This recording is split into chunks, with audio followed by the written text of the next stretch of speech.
తాకట్లో ఉన్న మీ బంగారాన్ని విడిపించి ఆ రోజు ఆన్లైన్ రేటుకి కొంటాం. Sharma gold company.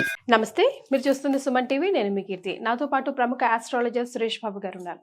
నమస్తే సురేష్ బాబు గారు. కీర్తి గారు నమస్కారం అండి. ఇక మార్చ్ నెలలో మీన రాశి వారికి ఎలా ఉండబోతుంది? రాబోయే మార్చి మంత్ మనకి ఫాల్గుణ మాసానికి అసోసియేట్ అయి ఉంటుందండి. మనకి మార్చి మంత్ బిగినింగ్ నుంచి ఫాల్గుణ మాసం కూడా బిగిన్ అయి ఉంటుంది. రెండు ముఖ్యమైన పండుగలు, ఒకటి హోలీ ఉంటుందండి. ఈ మంత్ ఎండ్ లో మనకి ఉగాది కూడా వచ్చేస్తుందండి. ఉగాదితో మనకి న్యూ ఇయర్ స్టార్ట్ అయిపోతుంది. ఇందులో వచ్చేటప్పటికి మనకి ఫైనాన్షియల్ ఇయర్ కూడా స్టార్ట్ అవుతుందని మనం చెప్పుకోవాలన్నమాట. రెండు రకాల కోయిన్సిడెన్స్ కలిసి ఉన్నాయండి. ఈ మాసంలో మనకి 12 రాసుల వరకు ఎలా ఉందో చూద్దాం. ఫస్ట్ మనకి జ్యోతిష శాస్త్రం ఎందుకు ఉపయోగం, దీని ద్వారా మనం ఎలా బెనిఫిట్ పొందాలి అనేది చాలా మందికి తెలవదండి. సో మహర్షులు మనకి ఈ జ్ఞానం ఎందుకు ఇచ్చారంటే అండి, భూమి మీద ప్రతి మనిషి పుట్టిన ప్రతి వ్యక్తి, అది ఏ కులం కానివ్వండి, ఏ మతం కానివ్వండి, ఏ కంట్రీ అయినా కానివ్వండి, 4 పనులు వాళ్ళు చేస్తారండి. ధర్మము, అర్థము, కామము, మోక్షం. నాకు వచ్చే ఫోన్ కాల్స్ కూడా వీటికి సంబంధించి వేరే ఏమి రావు, అంతే, ఇంకేం ఉండదండి. సో అయితే బట్ వాళ్ళ ఎక్స్పీరియన్స్ని బట్టి మనకు వస్తూ ఉంటుందండి. మనకి ఏం చెప్పారంటేనండి, మనం ఇవి సాధించేటప్పుడు కొన్నిసార్లు ఈజీగా సాధించేస్తాం, కొన్నిసార్లు చాలా కష్టపడి సాధించేస్తూ ఉంటామండి. కొంతమంది చాలా తక్కువ టైంలో ఉన్నతంగా ఎదిగిపోతుంటారు, కొంతమంది ఎంత చేసినా అక్కడే ఉన్నట్టు ఉంటారనమాట. సో మనకి ఏం చెప్తారంటే, లైఫ్ అనేది చాలా బ్లిస్ఫుల్గా ఆనందమయంగా ఉండాలి అనే ఒక ఉద్దేశంతో మహర్షులు ఈ జ్ఞానాన్ని ఇచ్చారు. దీని ద్వారా రాబోయే ఫ్యూచర్ మనకి ఎలా ఉంటుంది, ఏ విషయాల్లో అనుకూలంగా ఉంటుంది, ఏ విషయంలో ప్రతికూలంగా ఉంటుంది, ఎక్కడ ఫేవరబుల్ ఎక్కడ అన్ఫేవరబుల్ మనకు ముందుగానే తెలుస్తుంది. మనం ఏం చేయాలి, చాలా క్లవర్గా ఎక్కడెక్కడ మనకు ఫేవరబుల్గా ఉందో మన ఎనర్జీ టైం అంతా అక్కడ ఇన్వెస్ట్మెంట్ చేయాలి. ఎక్కడెక్కడ మనకు ప్రతికూలంగా ఉందో ఫస్ట్ దాన్ని తెలుసుకోవాలి. మనకి యాక్సిడెంట్లో జరిగిన అవమానాలు ఏది జరిగినా ఈ అన్ఫేవరబుల్ కండిషన్లోనే, ఇది ఇక్కడ మనకు అన్ఫేవరబుల్గా ఉంది కాబట్టి ఆ విషయం జాగ్రత్తగా వదిలేయాలి. లేదు చెయ్యాలి అనుకుంటే కొంచెం ప్రికాషన్ తీసుకొని చేయాలండి. అలా ఈ శాస్త్రం మనకి యూజ్ అవుతుంది. ఇండికేషన్, ఒక దిక్సూచి. అందుకని జ్యోతి అంటే చీకట్లో డార్క్ ఉంటుంది తర్వాత, కాబట్టి ఒక లైట్ మనకు పడితే ఒక కాంతి వస్తుందండి.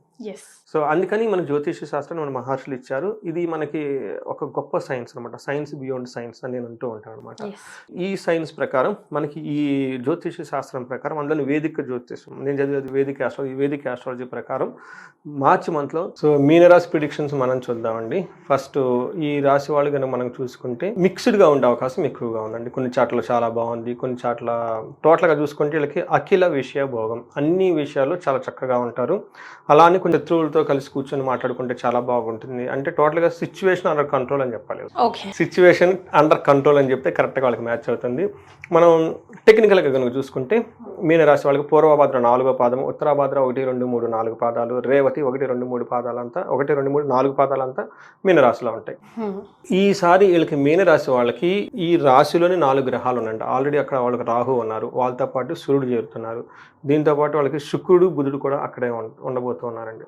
ఈ రాశి వాళ్ళకి గ్రహణం కూడా ఈ రాశిలోనే ఉంటుందండి, మీనరాశి వాళ్ళకే ఉంటుంది. కాబట్టి వీళ్ళు కొంచెం కాషియస్గా జాగ్రత్తగా ఉండాలి.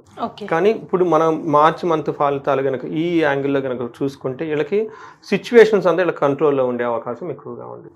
మనకి సూక్ష్మ గోచారం, లఘు గోచారం అనే కాన్సెప్ట్ ప్రకారం కనుక చూసుకుంటే వీళ్ళకి బ్రీఫ్గా సమరీ న్యూస్లో హెడ్లైన్స్ లాగా ముందుగా చూసుకుంటే, ఫస్ట్ వీళ్ళకి ధనచ్ఛేదం, స్థనానాశనం, రిపప్రియం, అర్ధాక్షయం, అఖిల విషయ భోగం అని చెప్తారు. అంటే వీళ్ళకి వచ్చే వాళ్ళ దగ్గర ఆల్రెడీ కూడబెట్టుకున్న ధనం ఖర్చు అయిపోయే అవకాశం ఎక్కువగా ఉంటుంది. రెండోది స్థాననాశనం. వీళ్ళకి వర్క్లో కానీ అలాంటి విషయాల్లో కనుక చూసుకుంటే కొంచెం టఫ్ అయిన సిచ్యువేషన్ ఫేస్ చేసే అవకాశం ఎక్కువగా ఉంటుంది. లైక్ కొన్నిసార్లు ఉద్యోగం కోల్పోవటము, లేదంటే ప్రమోషన్ కావటం, లేదంటే వేరే చోటకి వాళ్ళకి ఇష్టం లేని ప్లేస్కి ఇష్టమైన జాబ్ చేయటం, ఇవన్నీ జరిగే అవకాశం ఎక్కువగా ఉంది. అయితే వీళ్ళకి శత్రువుల గురించి కూర్చొని మాట్లాడితే, సామరస్యంగా కనుక మాట్లాడుకుంటే వీళ్ళకి శత్రు బాధ నుంచి విముక్తి వచ్చే అవకాశం ఎక్కువగా ఉంది.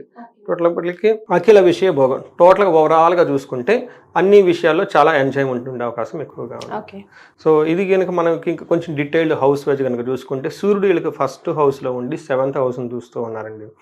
ఈ ప్రకారంగా చూస్తే మనకి సంస్కృతంలో ఏం చెప్తారంటే, దేహార్తి సంతాప కాలతిక్రమణ భోజనం బంధుమిత్ర సుహృద్వేష అని చెప్తారు. అంటే వీళ్ళకి దేహార్తి, శారీరకంగా చాలా బాధలు ఉండే అవకాశం ఎక్కువగా ఉంటుంది. అంతేకాకుండా సతతం సంతాపం, అంటే వేరే వాళ్ళకి ఏదో ప్రాబ్లం అయ్యేసి వీళ్ళకి కొంచెం ఇబ్బంది పడే అవకాశం ఎక్కువగా ఉంటుంది. కాలతిక్రమణ భోజనం, టయానికి భోజనం చేయకుండా ఉండటం, తర్వాత బంధువులతోటి, మిత్రులతోటి, ఫ్రెండ్స్ తోటి గొడవలు అయ్యే అవకాశం ఎక్కువగా ఉంటుంది. అంతేకాకుండా వీళ్ళకి తర్వాత స్పౌస్ ఓకే, హస్బెండ్ కానీ తర్వాత భార్యకి కానీ హెల్త్ విషయం ఎక్కువగా కొంచెం జాగ్రత్తగా కేర్ఫుల్గా ఉండాలి. వాళ్ళకి విషయంలో ఏదైనా కనుక హెల్త్ కంప్లైంట్ చేస్తే ఇమీడియట్గా హాస్పిటల్కి వెళ్ళటం, చూపించుకోవడం చాలా చాలా ఇంపార్టెంట్.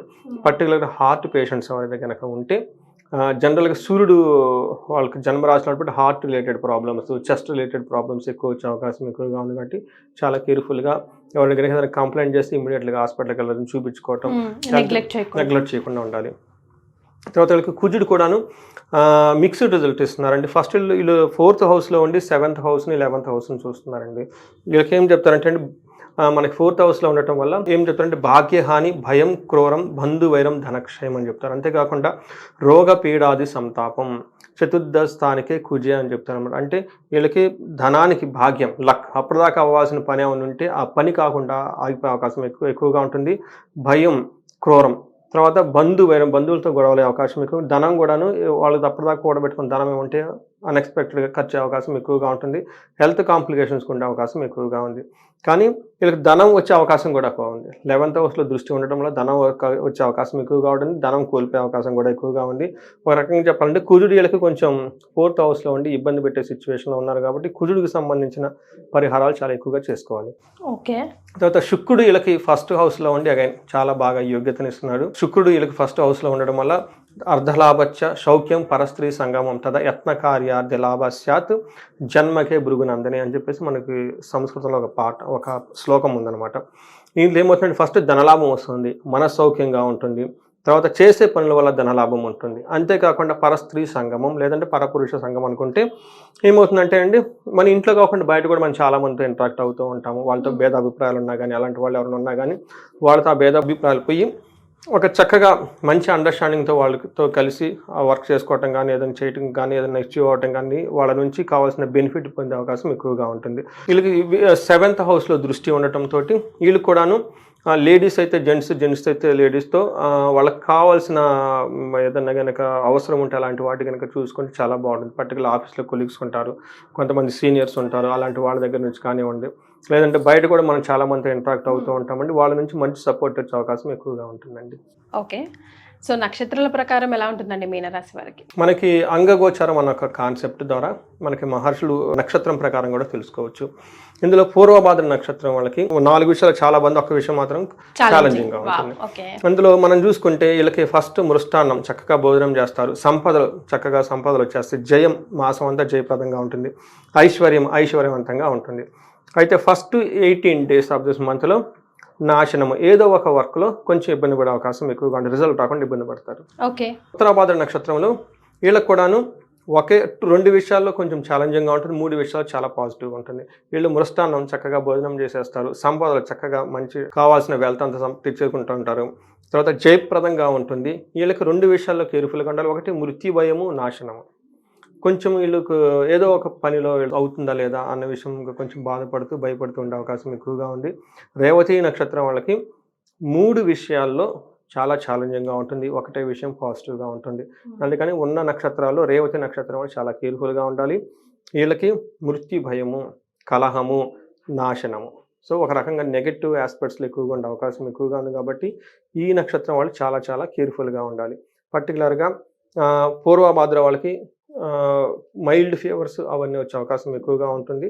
బట్ మిగతా అన్ని చూసుకుంటే పెద్ద ఇబ్బంది పెట్టే విషయం అయితే ఏమీ లేదు. ఒక రేవతి వాళ్ళకి మాత్రం కొంచెం కేర్ఫుల్గా ఉండి సరిపోతుంది. మరి ఏం రెమెడీస్ పాటించాలంటారు? వీళ్ళకి ఏదైనా కనుక రెమెడీ కనుక మనం పాటించాలంటే కుజునికి సంబంధించిన రెమెడీస్ ఫాలో అయితే చాలా బాగుంటుంది. వీళ్ళకి కుజునికి కందులు 1 kg కనుక దానం చేస్తే చాలా బాగుంటుంది. అంతేకాకుండా వీళ్ళకి సుబ్రహ్మణ్యేశ్వర స్వామిని కనుక ఎక్కడైనా దేవస్థానంలో దర్శించుకున్న చాలా బాగుంటుంది. అంతేకాకుండా వీళ్ళకి ఎవరికైనా కనుక ఏదైనా ప్రాబ్లం పర్టికులర్గా అన్ని విషయాల్లో బాగుంది, వీళ్ళకి మనీ ఫ్లో అంతా బాగుంది, ఎక్కడైనా కనుక ఎవరికి ఇంకా స్టిల్ మనీ కనుక ప్రాబ్లం రాకుండా ఉంటే వీళ్ళు శ్రీ సూక్తంతో సంపుటీకరణం చేసిన విశేష మహాలక్ష్మి హోమం కనుక చేసుకుంటే ధన ప్రవాహం వస్తుంది. అంతేకాకుండా ధనం నిలబడట్లేదు, ఎక్కువగా ఖర్చు అవుతుంటే కుబేరు పాశుపత హోమం చేసుకుంటే చాలా బాగుంటుంది. ఎవరికైనా హెల్త్ విషయంలో కాంప్లికేటెడ్గా ఉంటే పర్టికులర్గా రేవతి నక్షత్రం వాళ్ళు ఒక్కసారి మహన్యాసపూర్వక ఏకాదశ రుద్రాభిషేకం వాళ్ళకి దగ్గరలో ఉన్న శివాలయానికి వెళ్ళేసి అట్లీస్ట్ మహాన్యాసం కాకపోయినా ఏకాదశ రుద్రాభిషేకం కనుక వాళ్ళ పేరుతో కనుక చేయించుకుంటే, లేకపోతే వాళ్ళకి బంధువులు ఎవరికైతే ఇబ్బందిగా ఉందో వాళ్ళ పేరుతో చేయించుకుంటే ఇన్స్టాంట్గా రిలీఫ్ వచ్చే అవకాశం ఎక్కువగా ఉంటుందండి. సో ఇది మీన రాశి వారు చేసుకోవాల్సింది కదండి. అవునండి. సో దీంతో మనం ద్వాదశ రాశులన్నీ కంప్లీట్ చేసుకున్నాం.